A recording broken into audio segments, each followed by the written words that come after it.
சற்று நேரம் தியானிக்கும்படியாக எடுத்துக்கொண்ட வேத வசனம் வெளிப்படுத்தல் எழுதின புஸ்தகம் 1ஆம் அதிகாரம் 7ஆம் வசனத்தை வாசிக்க கேட்போம்.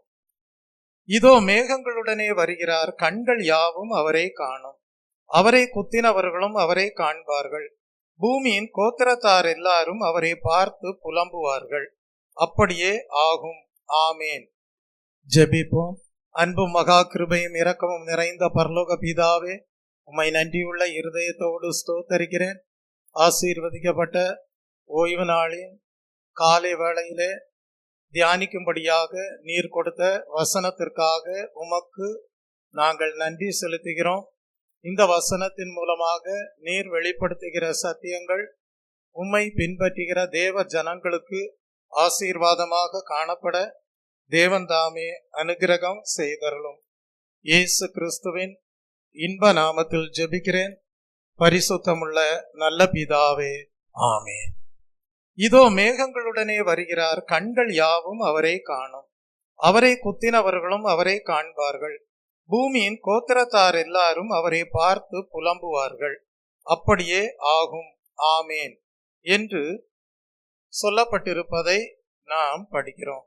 கர்த்தருடைய நாமத்திற்கு மகிமை உண்டாவதாக. இந்த வசனமானது இயேசு கிறிஸ்துவனுடைய 2ஆம் வருகையை குறிக்கக்கூடியதாக இருக்கிறது.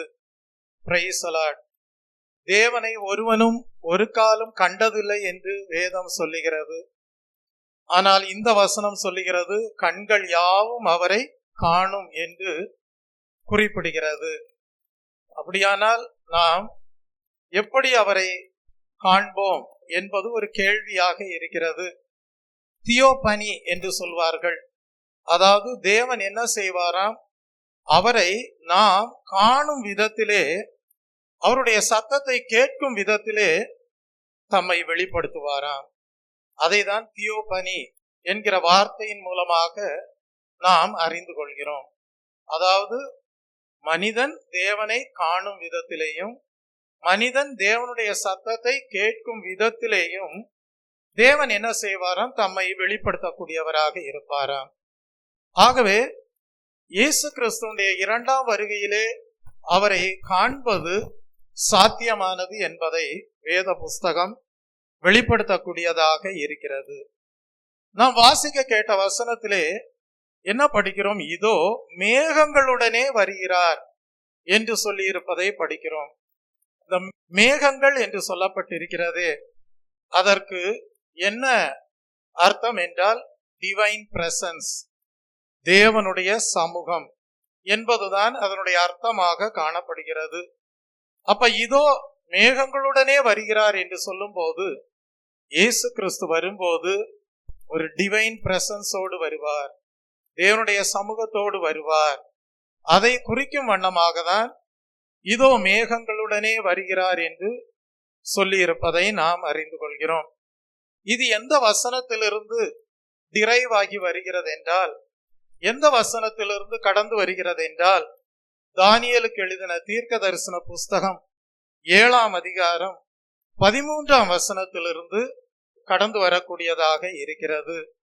வாசிப்போம். தானியேல் தீர்க்கதரிசியின் புஸ்தகம் 7ஆம் அதிகாரம் 13ஆம் வசனம்.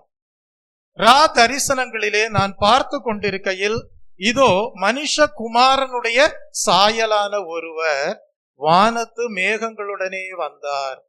அவர் நீண்ட ஆயுசுள்ளவர் இடம் மட்டும் வந்து அவர் சமீபத்தில் கொண்டு வரப்பட்டார் என்று சொல்லப்பட்டிருப்பதை நாம் படிக்கிறோம். இந்த வசனத்துல என்ன படிக்கிறோம்?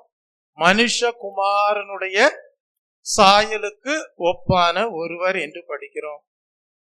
நீங்க இப்ப வெளிப்படுத்தல் 1ஆம் அதிகாரம் 13ஆம் வசனத்திற்கு வாருங்கள்.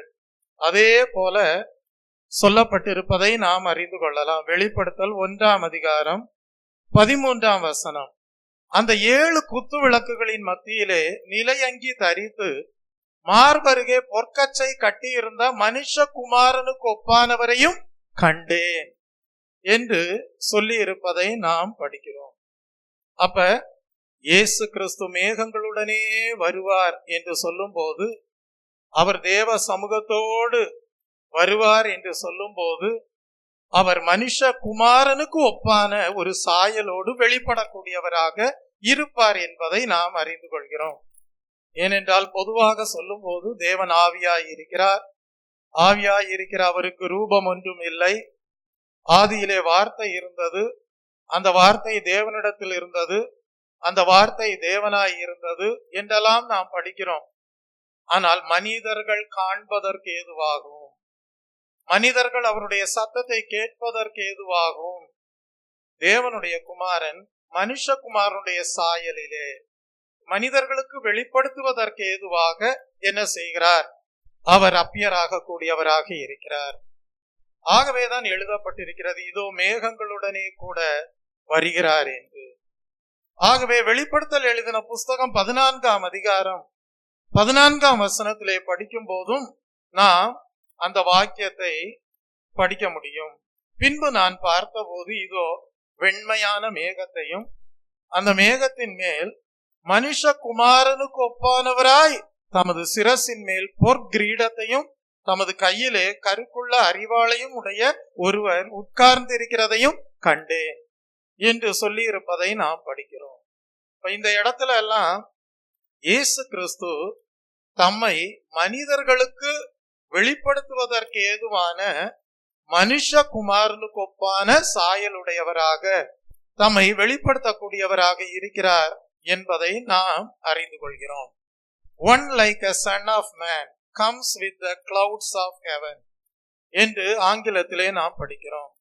மனுஷகுமாரனுடைய சாயலான ஒருவர் வானத்து மேகங்களுடனே வந்தார் என்று சொல்லப்பட்டிருப்பதை நாம் படிக்கிறோம்.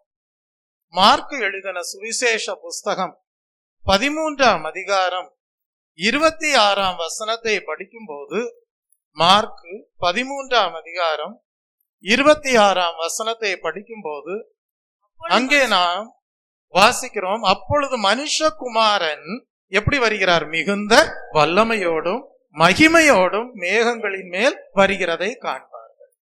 அதான் அந்த டிவைன் பிரசன்ஸ், மேகங்களுடனே வருகிறார். ஹல்லேலூயா. மனுஷகுமாரன் மேகங்களுடனே வரும்போது அந்த டிவைன் பிரசன்ஸோடு வருகிறார். அதை குறிப்பிடும் வண்ணமாக தான் அங்கு எழுதப்பட்டிருக்கிறது, வல்லமையோடும் மகிமையோடும் மேகங்களின் மேல் வருகிறதை காண்பார்கள் என்று சொல்லி இருப்பதை படிக்கிறோம். மார்க்கு 14ஆம் அதிகாரம் 62ஆம் வசனத்தை படிக்கும் போது அங்கே சொல்லப்பட்டிருக்கிறது, இயேசு கிறிஸ்து பிரதான ஆசாரியனை பார்த்து சொல்லுகிறார். அந்த பிரதான ஆசாரியன் யார்? காய்பாவை பார்த்து சொல்லுகிறார். அவர் என்ன சொல்லுகிறார்? அதற்கு இயேசு, நான் அவர்தான் மனுஷகுமாரன் சர்வ வல்லவரின் வலது பார்சத்தில் வீற்றிருப்பதையும் வானத்தின் மேகங்கள் மேல் வருகிறதையும் நீங்கள் காண்பீர்கள் என்றார். உடனே பிரதான ஆசாரியன் தன் வஸ்திரங்களை கிழித்து கொண்டு, இனி சாட்சிகள் நமக்கு வேண்டியது என்ன என்று ஒரு கேள்வி எழுப்புவதை நாம் படிக்கிறோம். தெய்வ பிள்ளையே, அப்படியானால் இயேசு கிறிஸ்துவே தம்முடைய வாயினாலே சொல்லி இருக்கிறார். என்ன சொல்லி இருக்கிறார் என்றால், நான் கிறிஸ்துதான், மனுஷகுமாரன் சர்வ வல்லவரின் வலது பார்சத்தில் வீற்றிருப்பதையும். உயிர்த்தெழுந்த கிறிஸ்து இப்பொழுது எங்கே இருக்கிறார்? பிதாவின் வலது பார்சத்திலே வீற்றிருக்கக்கூடியவராக இருக்கிறார். ஆனால் அவர் மறுபடி என்ன செய்ய போகிறார்? வரப்போகிறார். எப்படி வரப்போகிறார்? வானத்தின் மேகங்கள் மேல் வருவார். அதை நீங்களும் காண்பீர்கள் என்று பிரதான ஆசாரியனுக்கும் அவரை குத்தினவர்களுக்கும் இயேசு கிறிஸ்து குறிப்பிடுவதை நாம் படிக்கிறோம். கர்த்தருடைய நாமத்திற்கும் மகிமை உண்டாவதாக. தெய்வ பிள்ளையே, அதான் at the time men will see, you will see என்று சொல்லப்பட்டிருப்பதை நாம் படிக்கிறோம். ஹல்லேலூயா. கண்கள் யாவும் அவரை என்ன செய்யும்? காணும்.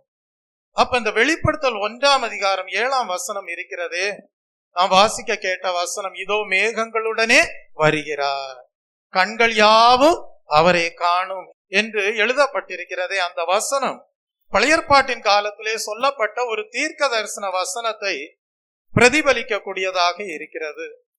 அந்த தீர்க்க தரிசன வசனம் எதுவென்றால், சகரியா 12ஆம் அதிகாரம் 10ஆம் வசனத்தையும் 11ஆம் வசனத்தையும் வாசித்து பாருங்கள். சகரியா 12ஆம் அதிகாரம் 10ஆம் வசனத்தையும் 11ஆம் வசனத்தையும் வாசித்து பாருங்கள். நான் தாவீதின் குடும்பத்தாரின் மேலும் எருசலேமின் குடிகளின் மேலும் கிருபையின் ஆவியையும் விண்ணப்பத்தின் ஆவியையும் ஊற்றுவேன். அப்பொழுது அவர்கள் தாங்கள் குத்தின என்னை நோக்கி பார்த்து, ஒருவன் தன் ஒரே பேரானவனுக்காக புலம்புகிறது போல எனக்காக புலம்பி, ஒருவன் தன் தலைச்சன் பிள்ளைக்காக துக்கிக்கிறது போல எனக்காக மனங்கசந்து துக்கிப்பார்கள். அந்நாளிலே மெகிதோன் பட்டணத்து பள்ளத்தாக்கின் ஊராகிய ஆதா திரிம்மோனின் புலம்பலை போல எருசலேமின் புலம்பல் பெரிதாய் இருக்கும் என்று சொல்லியிருப்பதை நாம் படிக்கிறோம். தேவ பிள்ளையே, இந்த பழையற்பாட்டு தீர்க்க தரிசன வாக்கியம்தான் வெளிப்படுத்தல் 1ஆம் அதிகாரம் 7 பிரதிபலிக்கக்கூடியதாக இருக்கிறது. ஏனென்றால் அங்கே படிக்கிறோம், அவர் வரும்போது கண்கள் யாவும் அவரை காணும், அவரை குத்தினவர்களும் என்ன செய்வார்கள்? அவரை காண்பார்கள்.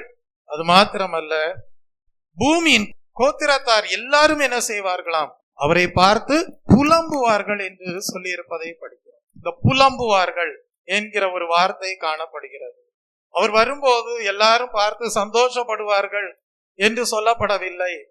ஏனென்றால் இது மணவாட்டி சபையை சேர்த்து கொள்வதற்காக வருகிற வருகை அல்ல, அதன் பிறகு உண்டாகிற 2ஆம் வருகையாக காணப்படுகிறது. ஆகவே புலம்புவார்கள் என்று சொல்லப்பட்டிருக்கிறது. அப்படியானால் அந்த புலம்பலுக்கு காரணம் என்ன? தெய்வ பிள்ளையே, அவர்கள் கிறிஸ்துவை ஏற்றுக்கொள்ளாதவர்களாகவே வாழ்ந்திருக்கிறார்கள். ஆகவேதான் அந்த புலம்பல் அவர்களுடைய வாழ்க்கையிலே காணப்படுகிறது. இந்த சகரியா தீர்க்கதரிசியின் புஸ்தகத்துல நம்ம ஒரு வசனம் வாசித்தோம்ல, 12ஆம் அதிகாரம் 10, 11 வசனங்களை வாசித்தோம் அல்லவா? அந்த வசனத்திற்கு ஒரு பேக்ரவுண்ட் இருக்கு, ஒரு அடிப்படை இருக்கு. அந்த அடிப்படை என்னவென்றால், பிறர் தொல்லைக்கு இலக்கானவன், மோசம் செய்யப்பட்டவன் என்பதை நாம் மனதிலே வைத்துக் கொள்ள வேண்டும். அப்ப பிறருடைய தொல்லைக்கு இலக்கானவன் யார்? பிறரால் மோசம் செய்யப்பட்டவன் யார்? இது ஒரு கேள்வியாக எழும்பும் போது அந்த இடத்திலே யார் வருவது என்றால் இயேசு கிறிஸ்து வருகிறார். ஏனென்றால் இயேசு கிறிஸ்து தான் பிறருடைய தொல்லைக்கு இலக்கானவராக மாறினார். இயேசு கிறிஸ்து தான் பிறரால் மோசம் செய்யப்பட்டவராக காணப்பட்டார். அப்ப அது ஒரு தீய செயலாக காணப்படுகிறது. அப்ப அந்த தீய செயலுக்கு மனம் வருத்தம் அடைய வேண்டியதும் இருக்கிறது. அப்ப தீய செயலுக்கு மன வருத்தம் அடைய வேண்டுமானால் அதற்கு என்ன உண்டாக வேண்டும் என்றால் புலம்பல் உண்டாக வேண்டும். அந்த புலம்பலும் அழுகையும் உண்டானால்தான் அந்த தீய செயலுக்கு மன வருத்தம் அடைய முடியும். ஆகவே அந்த இயேசு கிறிஸ்துவோடு ஒப்பிடுவதற்கு ஏதுவாக தான் பழையற்பாட்டு தீர்க்கதரிசி புலம்பலை ஒரு குறிப்பிட்ட காரியத்தோடு ஒப்பிட்டு பேசுகிறார். கர்த்தருடைய நாமத்திற்கு மகிமை உண்டாவதாக. சரி, அப்ப பழையற்பாட்டு தீர்க்கதரிசி புலம்பலை ஒரு குறிப்பிட்ட காரியத்தோடு அதை ஒப்பிடுகிறார் என்பதை குறித்து படிக்கும் போது 609வது ஆண்டு பிசி, 609வது ஆண்டு கிறிஸ்துவுக்கு முன் 609வது ஆண்டு யோசியா என்கிற ஒரு ராஜா மோசம் செய்யப்பட்டார். ஆகவே ஜனங்கள் எல்லாரும் என்ன செய்தார்கள் என்றால் யோசியா என்கிற ராஜாவுடைய மரணத்திற்காக புலம்பி அழக்கூடியவர்களாக மாறினார்கள். ஒவ்வொரு வருடமும் அவர்கள் என்ன செய்தார்கள்? யோசியா என்கிற ராஜாவுடைய மரணத்தை நினைத்து அவர்கள் அழக்கூடியவர்களாக புலம்பக்கூடியவர்களாக மாறினார்கள். ஏனென்றால் யோசியா மிகவும் ஒரு நீதியுள்ள ராஜாவாக காணப்பட்டார். ஆனால் அவர் ஒரு நீதியுள்ள ராஜாவாக இருந்தாலும் எதிர்பாராத விதமாக நேகோ என்கிற எகிப்து பார்வோனால் கொல்லப்பட்டார் என்று நாம் அறிந்து கொள்கிறோம். அதை நீங்கள் வாசித்து படிக்க வேண்டுமானால் 2 ராஜாக்களுக்கு எழுதின புஸ்தகம் 23ஆம் அதிகாரம் 29ஆம் வசனத்தை வாசியுங்கள். அவன் நாட்களில் எகிப்தின் ராஜாவாகிய பார்வோன் நேகோ அசீரியா ராஜாவுக்கு விரோதமாய் ஐப்ராத்து நதிக்கு போகிற போது ராஜாவாகிய யோசியா அவனுக்கு எதிராக புறப்பட்டான். பார்வோன் நேகோ அவனை மெகிதோவிலே கண்டபோது அவனை கொன்று போட்டான் என்று நாம் படிக்கிறோம். அப்ப யோசியா ஒரு நீதியுள்ள ராஜாவாக இருந்திருக்கிறார். அவர் என்ன செய்யப்பட்டார் என்றால், நேகோ என்கிற பார்வோன் எகிப்து ராஜாவாலே கொல்லப்பட்டார் என்று நாம் அறிந்து கொள்கிறோம். அதனாலதான் சகரியா தீர்க்கதரிசியின் புஸ்தகம் 12ஆம் அதிகாரம் 10-11 அந்த லொகேஷன் சொல்லப்பட்டிருக்கிறது. மெகிடோ சமவெளியில் உள்ள ஹடாட் ரிம்மோனுக்காக ஆண்டுதோறும் புலம்பல் உண்டாயிருந்தது, அது முடிவடையவில்லை என்று சொல்லப்பட்டதாக இருக்கிறது.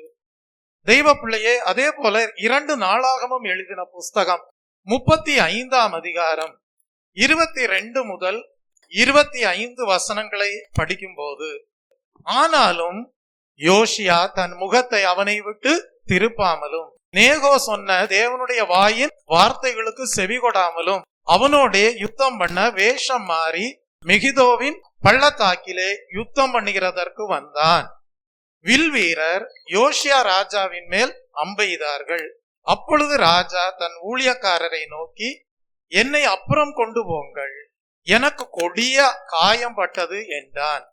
அப்பொழுது அவனுடைய ஊழியக்காரர் அந்த ரதத்தின் மேல் இருந்த அவனை இறக்கி அவனுக்கு இருந்த 2ஆம் ரதத்தின் மேல் ஏற்றி அவனை எருசலேமுக்கு கொண்டு வந்தார்கள். அவன் மரணம் அடைந்து தன் பிதாக்களின் கல்லறையில் அடக்கம் பண்ணப்பட்டான். யூதாவிலும் எருசலேமிலும் உள்ள யாவரும் யோசுவாவுக்காக துக்கம் கொண்டாடினார்கள். எரேமியா யோசியாவின் மேல் புலம்பல் பாடினான். சகல பாடகரும் பாடகிகளும் இந்நாள் வரைக்கும் தங்கள் புலம்பல்களில் யோசியாவின் மேல் பாடுகிறார்கள். இவைகள் இந்நாள் வரைக்கும் இஸ்ரவேலிலே வழங்கி வருகிறது. அவைகள் புலம்பலின் புஸ்தகத்திலே எழுதியிருக்கிறது என்று சொல்லப்பட்டிருப்பதை நாம் படிக்கிறோம். அப்ப இந்த ஒரு இன்சிடென்ட பழைய ஏற்பாட்டு தீர்க்கதரிசி என்ன செய்கிறார் என்றால், பிறருடைய தொல்லைக்கு இலக்கானவர் யார்? இயேசு கிறிஸ்துதான். பிறரால் மோசம் செய்யப்பட்டவர் யார்? இயேசு கிறிஸ்துதான். பிறருடைய தீய செயலுக்கு இலக்கானவர் யார்? இயேசு கிறிஸ்துதான்.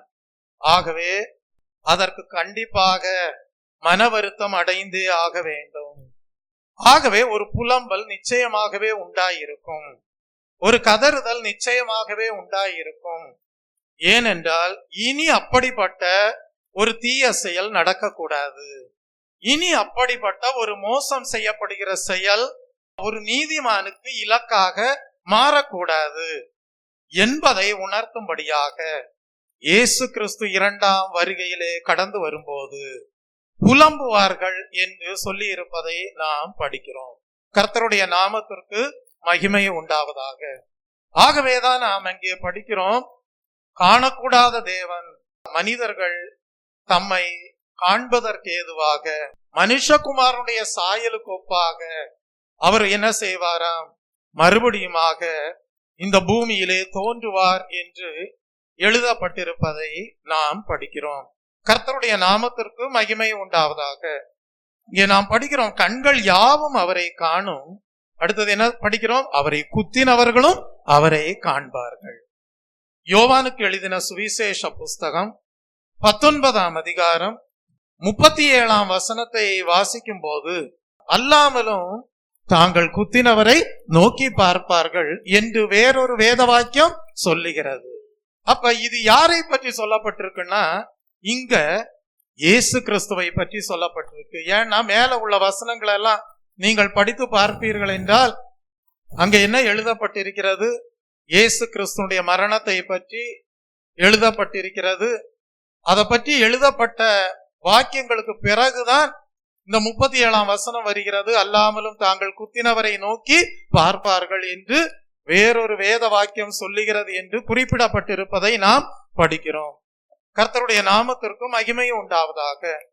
அப்ப இயேசு கிறிஸ்துவுக்கு தான் இந்த வாக்கியம் உபயோகப்படுத்தப்பட்டதாக இருக்கிறது. பழைய ஏற்பாட்டு கால தீர்க்கதரிசி ஒரு இன்சிடென்ட, ஒரு நீதியுள்ள ராஜாவாக காணப்பட்ட யோசியாவினுடைய வாழ்க்கையை ஒரு இன்சிடென்டாக வைத்து, அங்க எப்படி யோசியா ராஜாவுக்காக புலம்பல் பாடப்படுகிறதோ அதுபோல இயேசு கிறிஸ்து வரும்போதும் கண்கள் யாவும் அவரை காணும், அவரை குத்தினவர்களும் அவரை காண்பார்கள் என்று சொல்லி, அப்பொழுது அவரை பார்த்து என்ன செய்வார்கள்? புலம்புவார்கள் என்று குறிப்பிடுவதை பார்க்கிறோம். ஏனென்றால் அந்த புலம்புதல் எதை வெளிப்படுத்துகிறது என்றால், நாங்க அப்படியெல்லாம் பண்ணிட்டோமே, நாங்க அப்படியெல்லாம் அவருக்கு தப்பு பண்ணிட்டோமே அப்படின்னு சொல்லி மன வருத்தம் அடைந்து அழுகிற காரியத்தை வெளிப்படுத்தக்கூடியதாக இருக்கிறது. கர்த்தருடைய நாமத்திற்கு மகிமை உண்டாவதாக. ஏனென்றால் அந்த அழுகை புலம்பலின் மூலமாக அந்த தீய செயல் விழுங்கப்படக்கூடியதாய் இருக்கும். கர்த்தருடைய நாமத்திற்கு மகிமை உண்டாவதாக. அப்ப தேவன் எப்படிப்பட்டவர் என்றால், தீய செயலை ஒன்றுமில்லாமல் விழுங்கி போடக்கூடியவராக இருக்கிறார். அப்படிப்பட்ட தீய செயல் இனி நடவாதபடி அதற்கு ஒரு முடிவை ஏற்படுத்தக்கூடியவராக காணப்படுகிறார். கர்த்தருடைய நாமத்திற்கு மகிமை உண்டாவதாக. தெய்வ பிள்ளையே, அதனாலதான் இங்க படிக்கிறோம், பூமியின் கோத்திரத்தார் எல்லாரும் என்ன செய்வார்களாம், அவரை பார்த்து புலம்புவார்களாம். சகரியா 12:10 படிக்கிறோம், இஸ்ரவேல் குடும்பத்தார் எல்லாரும் தாங்கள் குத்தினவரை நோக்கி பார்த்து புலம்புவார்கள் என்று சொல்லி இருப்பதை படிக்கிறோம்.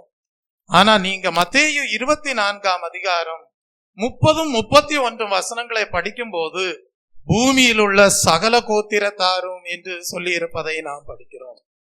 எடுத்து வாசிப்போமா? மத்தேயு 24 அதிகாரம் 30-31 வசனங்களை வாசித்து பார்ப்போம். அப்பொழுது மனுஷகுமாரனுடைய அடையாளம் வானத்திலே காணப்படும். அப்பொழுது மனுஷகுமாரன் வல்லமையோடும் மிகுந்த மகிமையோடும் வானத்தின் மேகங்கள் மேல் வருகிறதை பூமியில் உள்ள சகல கோத்திரத்தாரும் கண்டு புலம்புவார்கள். சகரியால படிக்கிறோம், இஸ்ரவேல் குடும்பத்தார் எல்லாரும் தாங்கள் குத்தினவரை நோக்கி பார்த்து புலம்புவார்கள் என்று படிக்கிறோம். ஆனால் இங்க மத்தேயுல படிக்கிறோம், பூமியில் உள்ள சகல கோத்திரத்தாரும் மனுஷகுமாரனுடைய சாயலுக்கு ஒப்பாக வரப்போகிற இயேசு கிறிஸ்துவை கண்டு என்ன செய்வார்களாம்? புலம்புவார்களாம். வலுவாய் தொனிக்கும் எக்கால சத்தத்தோட அவர் தமது தூதர்களை அனுப்புவார். அவர்கள் அவரால் தெரிந்து கொள்ளப்பட்டவர்களை வானத்தின் ஒரு முனை முதற்கொண்டு மறுமுனை மட்டும் 4 திசைகளிலிருந்தும் கூட்டி சேர்ப்பார்கள் என்று சொல்லி இருப்பதை நாம் படிக்கிறோம். கர்த்தருடைய நாமத்திற்கு மகிமை உண்டாவதாக. பிரதான ஆசாரியனாகிய காயிபா மரித்து விட்டார். ஆனால் இயேசு கிறிஸ்து சொல்லுவார், அவரை குத்தின அனைவருடைய கண்களும் அவரை காணும் என்று. அப்ப பெந்தேகோஸ்தே நாளிலே அநேகர் காத்திருந்து பரிசுத்தாவின் அபிஷேகத்தை பெற்று ரட்சிக்கப்படக்கூடியவர்களாக இருந்தார்கள். ஒருவேளை அந்த ரட்சிப்பின் அனுபவத்துல காய்பா இல்லாமல் போயிருந்திருப்பாரே, ஆனால் இன்றைக்கு காய்பாவினுடைய ஆத்துமா எங்கே காணப்படும் என்றால் பாதாள பரதீசிலே வேதனைப்படக்கூடியதாக காணப்படும். ஆகவே அந்த மனுஷகுமாருடைய சாயலுக்கொப்பாக இருக்கிறவரை அந்த ஆத்துமாக்களும் கூட கண்டு உணர்வதற்கு ஏதுவாக மேகங்களுடனே இயேசு கிறிஸ்து வருகிறவராய் இருப்பார். கர்த்தருடைய நாமத்திற்கு மகிமை உண்டாவதாக. இயேசுவை குத்தினவர்களுடன் பாதாளத்தில் இருப்பவர்களும் என்ன செய்வார்கள்? அவரை காணக்கூடியவர்களாக இருப்பார்கள். தெய்வ பிள்ளையே, அப்படியானால் நாம் அறிந்து கொள்ள வேண்டிய சில பாடங்கள் உண்டு. அந்த பாடங்கள் என்னவென்றால், இயேசு கிறிஸ்து இரண்டாவது வரும்போது இந்த உலகத்தை நியாயம் தீர்க்கும்படியாக வருகிறார்.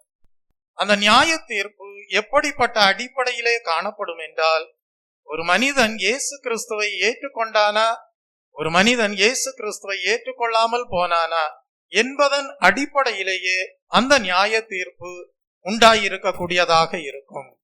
ஏனென்றால் எல்லா படைப்புகளும் தேவனுடைய நோக்கங்களின் நிறைவேறுதலுக்கு ஏதுவாகவே காணப்படுகிறது.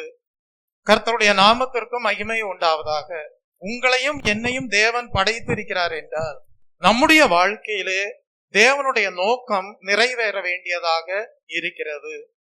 அந்த தேவனுடைய நோக்கம் நிறைவேறுதலுக்கு ஏதுவாக நாம் இயேசு கிறிஸ்துவை நம்முடைய வாழ்க்கையிலே சொந்த இரட்சகராக ஏற்றுக்கொண்டு அவருடைய சித்தத்தை செய்திருந்திருப்போமே, ஆனால் நாம் அந்த நியாய தீர்ப்பிலே பங்கடையாதவர்களாக காணப்படுவோம்.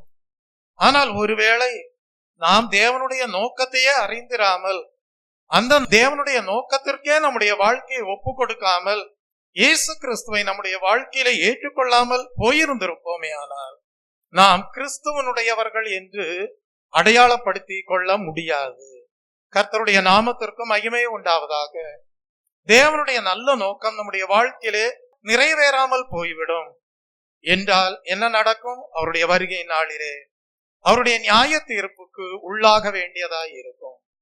ஏனென்றால் தேவனுடைய நல்ல நோக்கம் என்னவென்றால், அவர் படைக்கிற சரித்திரம் வெற்றியிலே முடிவடைய வேண்டும், தோல்வியிலே அல்ல, வெற்றியிலே முடிவடைய வேண்டும் என்பதுதான் தேவனுடைய படைப்பின் சரித்திரத்தின் நோக்கமாக காணப்படுகிறது. அப்படியானால் தெய்வ பிள்ளையை நீங்கள் அறிந்து கொள்ள வேண்டும், நீங்கள் தேவனுடைய உண்மையான ஜனங்களாக இருப்பீர்களானால் உங்களுக்கு பிரதிபலன் உண்டு. கர்த்தருடைய நாமத்திற்கு மகிமை உண்டாவதாக. அவரால் பிரதிபலன் பெற்றுக்கொள்ளக்கூடிய தேவ ஜனங்களும் உண்டு, அவரால் புலம்பக்கூடிய ஜனங்களும் காணப்படுவார்கள். இந்த காலை வேளையிலே சிந்தித்து பாருங்கள், உங்களுக்கு தேவனிடத்திலிருந்து நல்ல பிரதிபலன் வேண்டுமா, அல்லது அவரை ஏற்றுக்கொள்ளாமல் போவது நிமித்தமாக கிறிஸ்துவனுடையவர்கள் அல்லாதவர்கள் என்று சொல்லப்படுவதற்கு ஏதுவாக வாழ்ந்து நியாய தீர்ப்பை அவரிடத்திலிருந்து பெற்றுக்கொள்ளக்கூடியவர்களாக இருக்க வேண்டுமா என்பதை நீங்கள் தான் தீர்மானம் பண்ண வேண்டும். அதுதான் இந்த நாளிலே நீங்கள் கற்றுக்கொள்ளக்கூடிய பாடமாக இருக்கிறது. ஏனென்றால் உலகத்திலே சாத்தானுக்கென்று அமைப்புகள் இருக்கிறது, சாத்தானுக்கென்று சிஸ்டம் இருக்கிறது. இயேசு கிறிஸ்துடைய இரண்டாம் வருகையிலே அந்த சாத்தானுடைய அமைப்புகளுக்கு, சிஸ்டம்களுக்கு எல்லாம் தோல்வி உண்டாகும், அழிவு உண்டாகும், நியாய தீர்ப்பு உண்டாகும். முடிவிலே இயேசு கிறிஸ்து தம்முடைய ஜனங்களோடு என்றென்றைக்கும் அரசாளுகை செய்யக்கூடியவராக இருப்பார். தெய்வ பிள்ளையே, அப்படியானால் ஒரு பக்கம் சாத்தானுடைய ஆளுகைக்கு ஒரு பெரிய தோல்வி உண்டாக போகிறது என்றால் நாம் என்ன செய்ய வேண்டும்? இயேசு கிறிஸ்துடைய நீதியின் அடிச்சூடுகளை பின்பற்றி அவர்தான் சரித்திரத்தின் முடிவிலே வெற்றியை கொண்டு வரப் போகிறார் என்பதை அறிந்து கிறிஸ்துவினுடையவர்கள் என்கிற ஒரு தெய்வீக அடையாளத்தோடு நாம் தேவனுடைய நல்ல நோக்கங்கள் நம்முடைய வாழ்க்கையிலே நிறைவேறுவதற்கு ஏதுவாக ஜீவிக்க நம்முடைய வாழ்க்கையை அர்ப்பணம் செய்கிறவர்களாக காணப்பட வேண்டும்.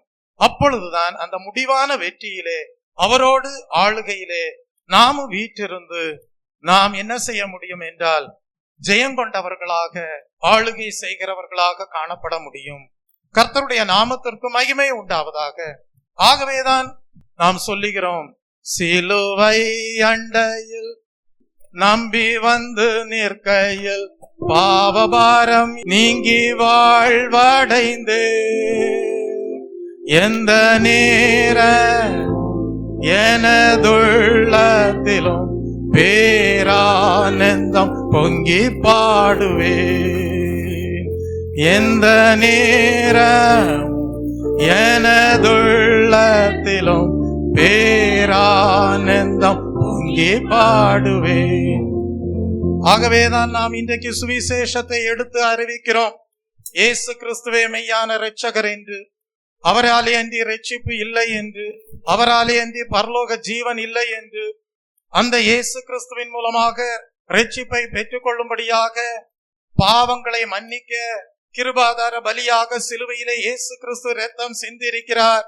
மனிதனே, நீ அவரிடத்திலே உன் பாவங்களை அறிக்கை செய்து விட்டு விடுவாயானால் இரக்கம் பெறுவாய். தன் பாவங்களை மறைக்கிறவன் வாழ்வடைய மாட்டான், அவைகளை அறிக்கை செய்து விட்டு விடுகிறவனோ இரக்கம் பெறுவான் என்று சொல்லப்பட்டிருக்கிறது. உன் பாவங்களிலிருந்து விடுதலை பெறுவதற்கு இரக்கம் செய்கிற ஒரு தேவன் உண்டாயிருக்கிறார். அவரை நோக்கி நீ உன் பாவங்களை அறிக்கை செய்து விட்டு விடுவாயானால் நீ இரட்சிப்படைவாய், மனம் திரும்புதலுக்கு ஏதுவான கனிகளை கொடுப்பாய், பரலோக ராஜ்யம் உனக்கு சமீபமாக மாறும். பின்பு உன் பாவ சரீரத்தை நீ முழுக்க ஞான ஸ்நானத்தின் அனுபவத்தின் மூலமாக அடக்கம் செய்ய ஒப்பு கொடுக்கும் போது உயிர் தெழுந்த கிறிஸ்துவின் ஜீவனோடு இணைந்து நடக்க உன்னை ஆயத்தப்படுத்திக் கொள்வாய்.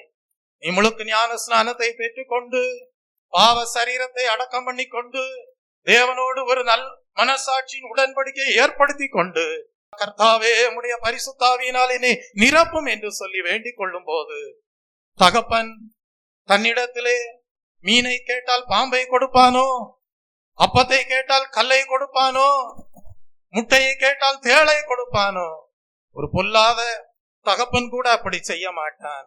என்றால் உன் பரம பிதாவினிடத்திலே நீ பரிசுத்தாவியை கேட்பாயானால் அவர் உனக்கு அதை அருளாதிருப்பது எப்படி?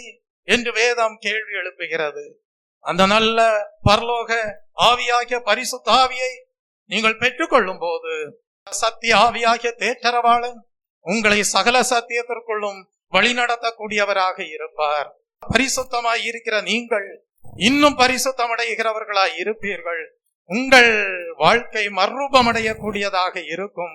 புதிதாக உங்களை சிருஷ்டிக்கிற தேவனுடைய மகிழ்ச்சி உங்களுக்குள்ளாக நிலைத்திருக்கக்கூடியதாய் இருக்கும். தெய்வ பிள்ளையே, அப்படிப்பட்ட நீங்கள் எப்படி அடையாளப்படுத்திக் கொள்ளலாம்? உங்களை கிறிஸ்துவனுடையவர்கள் என்று அடையாளப்படுத்திக் கொள்ளலாம். Praise the Lord. ஆகவேதான் வேதம் சொல்லுகிறது, கிறிஸ்துவனுடையவர்கள் தங்கள் ஆசை இச்சைகளை சிலுவையிலே அறைந்திருக்கிறார்கள் என்று. Praise the Lord. அப்ப நீங்க இந்த நாளிலே கற்றுக்கொள்கிற பாடம் ஒரு நல்ல ஒரு பலனை உங்கள் வாழ்க்கையிலே கொடுக்கக்கூடியதாய் இருக்கும். ஒரு நல்ல ஒரு சத்துவத்தை உங்களுக்கு கொடுக்கக்கூடியதாய் இருக்கும். அது என்னவென்றால், நாங்கள் கர்த்தாவே கிறிஸ்துவனுடையவர்கள் அல்லாதவர்கள் என்கிற அடையாளத்தோடு வாழக்கூடாது. நாங்கள் கிறிஸ்துவனுடையவர்கள் என்கிற அடையாளத்தோடு வாழ வேண்டும் என்கிற ஒரு சத்துவத்தை உங்களுக்குள்ளாக இந்த செய்தி இந்த காலை வேளையிலே கொண்டு வரக்கூடியதாய் இருக்கும். நீங்க கேட்கலாம், கிறிஸ்துவனுடையவர்கள் தங்கள் ஆசை இச்சைகளை சிலுவையிலே அறைந்திருக்கிறார்கள் என்றால் அவர்கள் எப்படி காணப்படுவார்கள் என்று. நாம் கலாத்தியருக்கு எழுதின புஸ்தகம் 5ஆம் அதிகாரத்திற்கு வருவோம். கலாத்தியருக்கு எழுதின புஸ்தகம் 5ஆம் அதிகாரத்திற்கு வரும்போது கிறிஸ்துவனுடையவர்களுக்கும் கிறிஸ்துவனுடையவர்கள் அல்லாதவர்களுக்கும் உள்ள வித்தியாசத்தை பரிசுத்த பவுல் கலாத்திய சபையாருக்கு வித்தியாசப்படுத்தி காட்டியிருப்பதை நாம் படிக்கிறோம். முதலாவது கலாத்தியர் 5ஆம் அதிகாரம் 14ஆம் வசனத்தை வாசிப்போம். கலாத்தியர் 5ஆம் அதிகாரம் 14ஆம் வசனம். உன்னிடத்தில் நீ அன்பு கூறுவது போல பிறனிடத்திலும் அன்பு கூறுவாயாக என்கிற இந்த ஒரே வார்த்தையிலே நியாயப்பிரமாணம் முழுவதும் நிறைவேறும். Praise the Lord. உன்னிடத்திலே நீ அன்பு கூறுவது போல பிறனிடத்திலும் அன்பு கூறுவாயாக. Praise the Lord. அப்படின்னா நான் என்னுடைய வாழ்க்கையில என்னெல்லாம் நல்லது நடக்கணும்னு நான் நினைக்கிறேனோ அந்த நல்லதெல்லாம் மற்றவர்களுடைய வாழ்க்கையிலையும் நடக்க வேண்டும் என்று நானும் என்ன செய்ய வேண்டும்? நினைக்க வேண்டும். அதற்கு ஏதுவாக செயல்பட வேண்டும். Praise the Lord. அதான் உன்னிடத்தில் நீ அன்பு கூறுவது போல பிறனிடத்திலும் அன்பு கூறுவாயாக. கர்த்தருடைய நாமத்திற்கு மகிமை உண்டாவதாக. அப்படியே 19ஆம் வசனத்துக்கு வாங்க. நல்லா பாருங்க. இந்த 19ஆம் வசனத்திலிருந்து நீங்கள் வாசிக்கும் போது யார் தங்களிடத்தில் அன்பு கூறுவது போல பிறனிடத்திலும் அன்பு கூறாதவர்களாக இருக்கிறார்கள் என்றால் கிறிஸ்துவினுடையவர்கள் அல்லாதவர்கள் அப்படி ஜீவிக்கிறவர்களாய் இருக்கிறார்கள். அவர்களிடத்தில் என்னென்ன அடையாளங்கள் இருக்கும் என்பதை குறித்து பவுல் குறிப்பிடுகிறார். மாம்சத்தின் கிரியைகள் வெளியரங்கமாய் இருக்கின்றன. அவை யாவன? விபச்சாரம், வேசித்தனம், அசுத்தம், காமவிகாரம், விக்கிரக ஆராதனை, பில்லி சூன்யம், பகைகள், விரோதங்கள், வைராக்கியங்கள், கோபங்கள், சண்டைகள், பிரிவினைகள், மார்க்க பேதங்கள், பொறாமைகள், கொலைகள், வெறிகள், களியாட்டுகள் முதலானவைகளே. இப்படிப்பட்டவைகளை செய்கிறவர்கள் தேவனுடைய ராஜ்யத்தை சுதந்தரிப்பதில்லை என்று முன்னே நான் சொன்னது போல இப்பொழுதும் உங்களுக்கு சொல்லுகிறேன். பாருங்கள், இப்படிப்பட்டவைகளை செய்கிறவர்கள் என்று சொல்லும் போது இவர்கள் கிறிஸ்துவினுடையவர்கள் அல்லாதவர்கள். ஆனால் கிறிஸ்துவினுடையவர்கள் எப்படி இருப்பார்கள்? தொடர்ந்து வாசிங்க. அடுத்த வசனம். ஆவியின் கனியோ அன்பு, சந்தோஷம், சமாதானம், நீடிய பொறுமை, தயவு, நற்குணம், விசுவாசம், சாந்தம், இச்சையடக்கம். இப்படிப்பட்டவைகளுக்கு விரோதமான பிரமாணம் ஒன்றும் இல்லை. அப்படியே 26ஆம் வசனத்தை வாசிங்க. வீண் புகழ்ச்சியை விரும்பாமலும் ஒருவரை ஒருவர் கோபம் ஊட்டாமலும் ஒருவர் மேல் ஒருவர் பொறாமை கொள்ளாமலும் இருக்க கடவுள். கர்த்தருடைய நாமத்திற்கு மகிமை உண்டாவதாக. அப்ப இதுல 24ஆம் வசனத்துல பவுல் சொல்றாரு, 24ஆம் வசனம், கிறிஸ்துவினுடையவர்கள் தங்கள் மாம்சத்தையும் அதன் ஆசை இச்சைகளையும் எதிலே அறைந்திருக்கிறார்கள்? சிலுவையிலே அறைந்திருக்கிறார்கள். 25ஆம் வசனம், நாம் ஆவியினாலே பிழைத்திருந்தால் ஆவிக்கேற்றபடி நடக்கவும் கடவுள். Praise the Lord. அப்ப நீங்கள் புலம்ப கூடாது. Praise the Lord. நீங்கள் புலம்பாத ஒரு ஜீவியம் செய்ய வேண்டுமானால் பில்லி சூனியம் உங்கள் வாழ்க்கையிலே இருக்கக்கூடாது, பொறாமைகள் உங்கள் வாழ்க்கையிலே இருக்கக்கூடாது, பகைகள் உங்கள் வாழ்க்கையிலே இருக்கக்கூடாது, உங்கள் வாழ்க்கையிலே மாம்சீக பிரகாரமான கிரியைகள் இருக்கக்கூடாது. சண்டைகள், பிரிவினைகள், மார்க்க பேதங்கள், கொலைகள், வெறிகள், களியாட்டுகள் இவைகளெல்லாம் உங்கள் வாழ்க்கையிலே இருக்கலாகாது. இவைகள் யாருடைய வாழ்க்கையில இருக்கிறதோ அவர்கள் தான் இயேசு கிறிஸ்துவை குத்துகிறவர்களாய் இருக்கிறார்கள். இயேசு கிறிஸ்துவை குத்துகிறவர்களாய் இருக்கிறார்கள். அப்ப பிறருடைய தீமைக்கு இலக்கானவராக மாறுகிறார். அப்ப அதற்கு என்ன உண்டு? ஒரு புலம்பலும் உண்டாயிருக்கும். ஆகவே கர்த்தர் இந்த காலை வேளையிலே உங்களோடு இடைபடுகிறார்.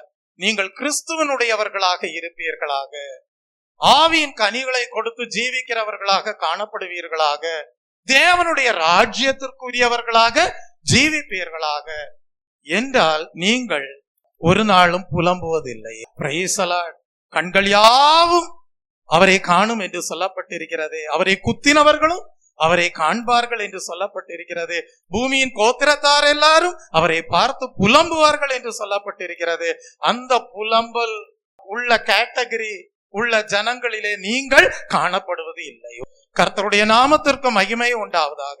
இயேசு கிறிஸ்து இரண்டாம் வருகையிலே கடந்து வரும்போது, உலகத்தை நியாயந்து இருக்கும் போது, நீங்கள் கிறிஸ்துவினுடையவர்களா அல்லது கிறிஸ்துவினுடையவர்கள் அல்லாதவர்களா என்பதை பொறுத்தே நியாயம் தீர்க்கக்கூடியவர்களாய் இருப்பார். ஆகவே விக்கிரக ஆராதனையை வெறுப்பீர்களாக, மெய்யான பரலோக தேவனை ஆவியோடும் உண்மையோடும் தொழுது கொள்வீர்களாக. தேவனை தொழுது கொள்கிறவர்கள் ஆவியோடும் உண்மையோடும் தொழுது கொள்ள கடவர்கள். பரிசுத்த அலங்காரத்துடன் கர்த்தரை தொழுது கொள்வீர்களாக. இயேசு கிறிஸ்து சொல்லுகிறார், நான் பரிசுத்தராய் இருப்பது போல நீங்களும் பரிசுத்தராய் இருப்பீர்களாக. நம் வாழ்வை இந்த காலை வேளையிலே அர்ப்பணிப்போமா? கர்த்தாவே, நல்ல ஒரு நற்பண்புள்ள வாழ்க்கை வாழ நீர் எங்களை பிரித்தெடுத்த தயவுக்காக நன்றி. நாங்கள் கிறிஸ்துவனுடையவர்கள் என்கிற அடையாளத்தோடு வாழ எங்கள் வாழ்வை இந்த காலை வேளையிலையும் ஒப்பு கொடுக்கிறோம். கர்த்தாவே, நாங்கள் நியாய தீர்ப்புக்கென்று நியமிக்கப்பட்டவர்களாக இருக்கக்கூடாது. புலம்பலிலே காணப்படுகிற அந்த கேட்டகரியிலே காணப்படுகிற ஜனங்களாக காலம் கடந்து விட்டதே. இயேசு கிறிஸ்து வந்து விட்டாரே, நாங்கள் எங்களை ஆயத்தப்படுத்திக் கொள்ளவில்லையே. ஒரு காலத்தை வீணாக்கி விட்டோமே, மாம்சீக பிரகாரமாக வாழ்ந்து காலத்தையும் சமயத்தையும் வீணாக்கி விட்டோமே. ரட்சிக்கப்பட வேண்டிய நாட்களை நாங்கள் வீணாக காலத்தை கடத்தி விட்டோமே என்று சொல்லி புலம்பி அழுது துக்கிக்கிற ஒரு நாளாக அல்ல கிறிஸ்துவின் வருகை நாள் உங்களுக்கு காணப்பட வேண்டியது.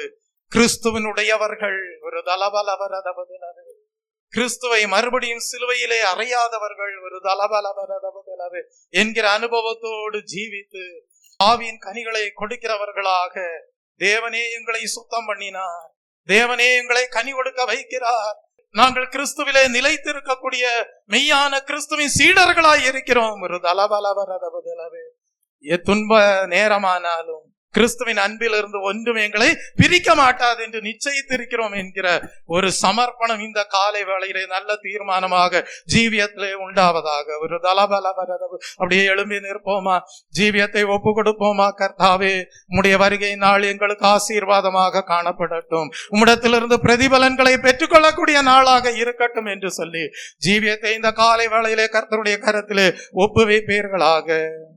தேவன் வருகின்றார், வேகம் இறங்கி தேவ பர்வதம் தம் பாதம் நிறுத்தி.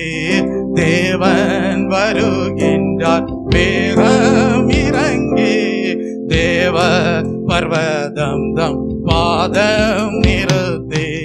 பூமி தன்னை நியாயம் தீர்த்திடுவார், பூலோக மக்களும் கண்டிடுவார். பூமி தன்னை நியாயம் தீர்த்திடுவார், பூலோக மக்களும் கண்டிடுவார். இயேசு கிறிஸ்து வருகின்றார், இந்த கடைசி காலத்திலே கர்த்தரை குத்தின கண்கள் யாவும்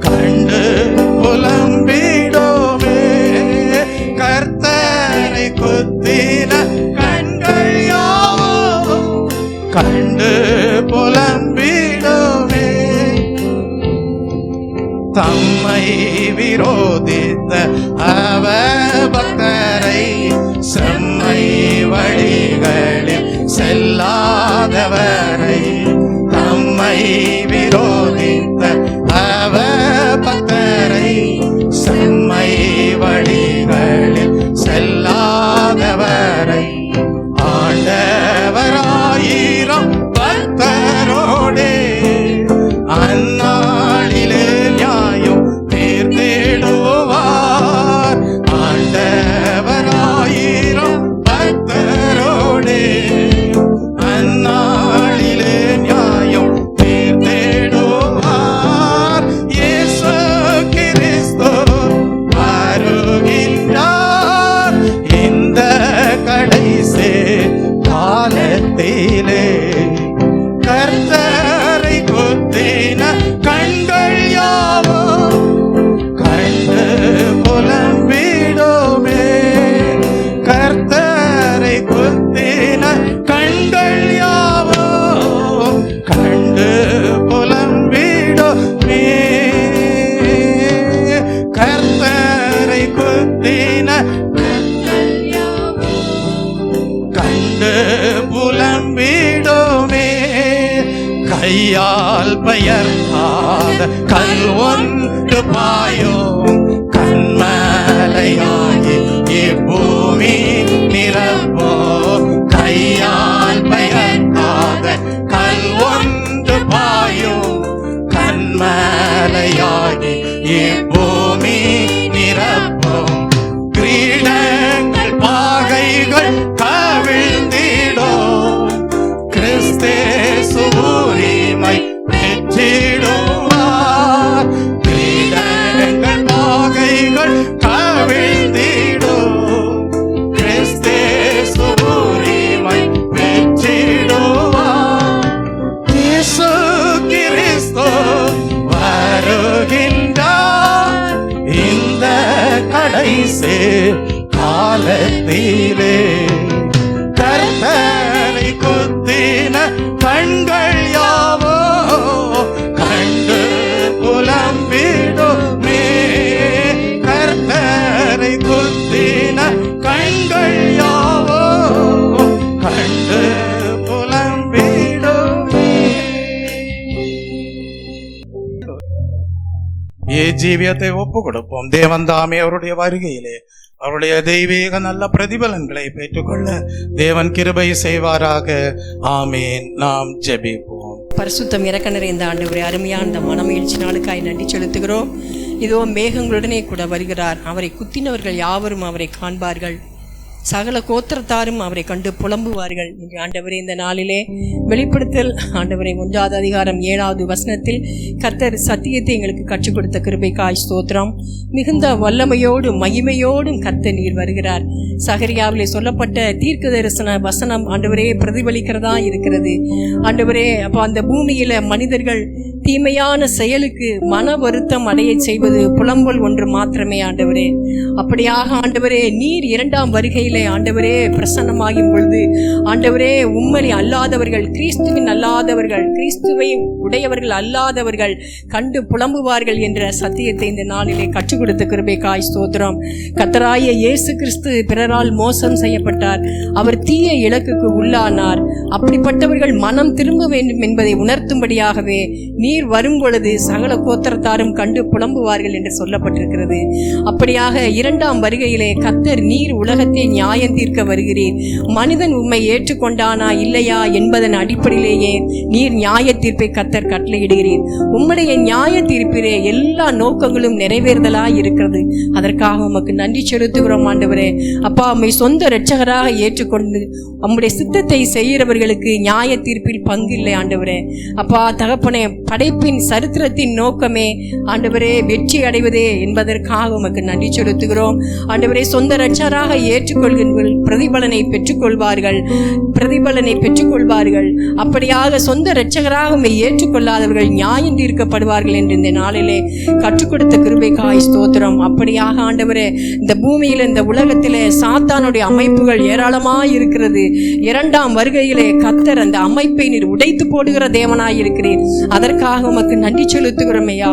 ஆண்டவரே, நாங்கள் நீதியின் அடிச்சுவடுகளில் நடந்து கிறிஸ்துவின் உடையவர்களாக நாங்கள் எங்களுடைய வாழ்க்கையை அர்ப்பணம் செய்து ஆண்டவரே நாங்கள் ஜெயத்தை பெற்றுக்கொள்ள எங்களுக்கு கிருபை தாங்கப்பா. ஒவ்வொரு நாள் எங்களுடைய பாவங்களை அறிக்கையிட்டு மனம் திரும்புதலுக்கு ஏற்ற கனிகளை கொடுக்கும் பொழுது பரலோகம் எங்களுக்கு சமீபமாய் இருக்குமே. அதற்காக உமக்கு நன்றி செலுத்துகிறோம்.